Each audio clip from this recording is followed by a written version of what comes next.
या सर्व आरोपींना फाशीची शिक्षा झाली पाहिजे अशा प्रकारची त्यांची भावना आहे. नक्कीच अशा प्रकारची वृत्ती ठेचून काढली पाहिजे.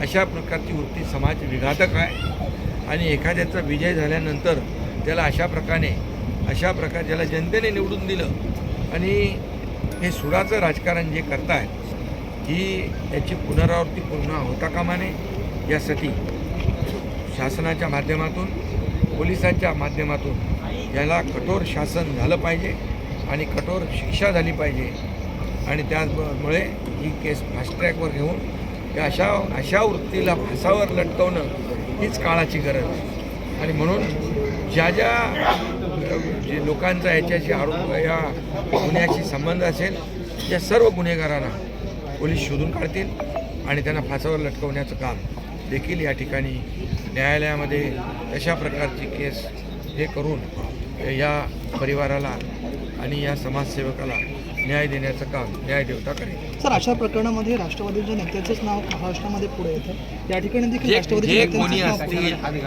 ही वृत्ती अतिशय समाजाला घातक आहे. निवडणुका आपण लढवतो लोकशाही मार्गाने,